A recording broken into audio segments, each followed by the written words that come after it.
बोलो जय तारा, बोल मेरे श्री गुरु महाराज की, बोलो सांचे दरबार की, बोलो श्री नडले निवासी भगवान की, बोलो श्री परमहंस दयालु महाराज की। प्रेमियों, जय सच्चिदानंद। श्री अद्वैत वचनामृत में अब हमारे श्री महाप्रभु आगे बताते हैं, शाह बिन पत नहीं, गुरु बिन रत नहीं। शाह बिन पत नहीं, गुरु बिन रत नहीं। प्रेमियों, अधिकतर परिवारों में ऐसी रीति चली आती है कि वे अपना खानदानी शाह नियत कर लेते हैं और आवश्यकता पड़ने पर अर्थात विवाह अथवा मृत्यु के अवसर पर उससे उधार धन लेकर अपना काम चलाते हैं। फिर धीरे धीरे उस धन को सूद ब्याज समेत लौटा देते हैं। इससे उनका काम निकल जाता है और अपनी जाति बिरादरी वालों और पड़ोसियों में उनकी पत रह जाती है। लेन देन और कमी बेची का किसी को पता नहीं चलता।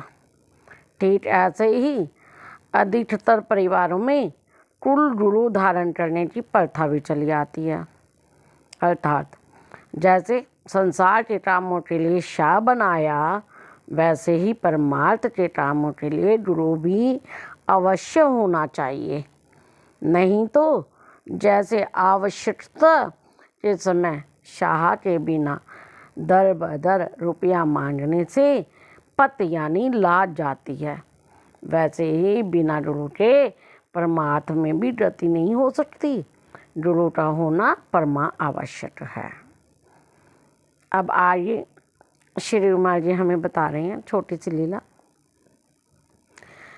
हजरत मईन उल-दीन चिश्ती अजमेरी का एक पड़ोसी उनका गुरु भाई था।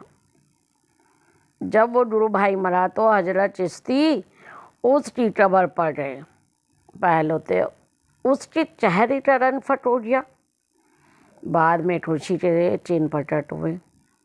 लौटते समय हजरत चिश्ती के साथ एक जो खास शिष्य था, उसने इसका हजरत जी से कारण पूछा और कहा कि जब मैं कारण पूछा तो हजरत जी ने जवाब दिया कि जब मैं वहाँ झुका तो देखा कि मेरे गुरु भाई के पास एक फरिश्ता आया है और वो उसको कष्ट देना चाह रहा था।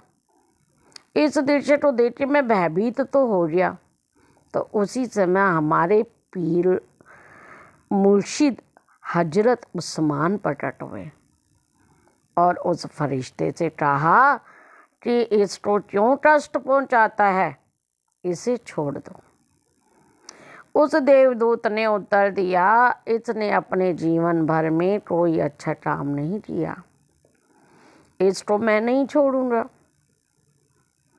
तो हजरत जी ने कहा कि खैर, अच्छा काम ना किया तो ना सही, पर हमारा दामन तो इसने इस जीवन में पकड़ा है।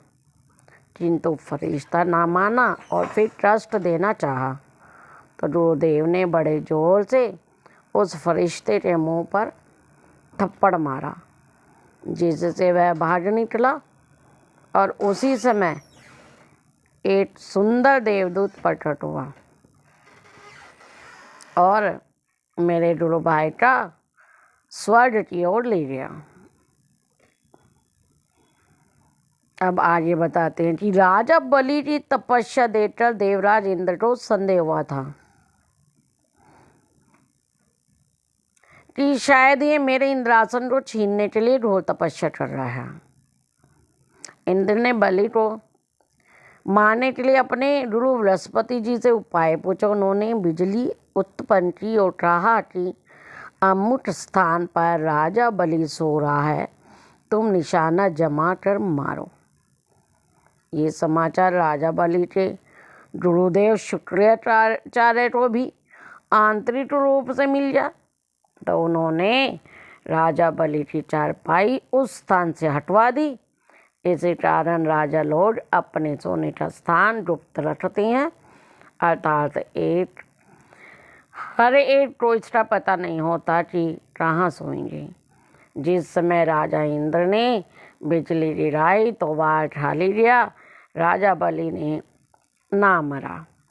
इसका कारण देवराज इंद्र ने गुरुदेव बृहस्पति जी से पूछा तो उन्होंने कह दिया कि तुम्हारा निशाना ठीक ना था, इसी कारण वह खाली गया। परंतु वास्तविक बात प्रकट ना की कि जैसे मैं तुम्हारा गुरु हूँ, वैसे ही राजा बलि के भी गुरुदेव शुक्राचार्य जी बड़े ही बुद्धिमान हैं। उनके यत्न और उपाय से वह सुरक्षित रहा, क्योंकि उन्हें डर था कि उनकी बुद्धिमत्ता का पता चल जाने से कहीं राजा इंद्र उनको भी अपने पास ना बुला ले, तो फिर हमारी गुरुआई में भट्टा लग जाएगा। बृहस्पति जी चाहते थे कि मैं ही गुरु बना रहूं। बोलो जयकारा, बोल मेरे श्री गुरु महाराज की जय, बोलो सांचे दरबार की जय, श्री नगले निवासी भगवान की जय, श्री परमहंस दयालु महाराज की जय। जय सच्चिदानंद जी।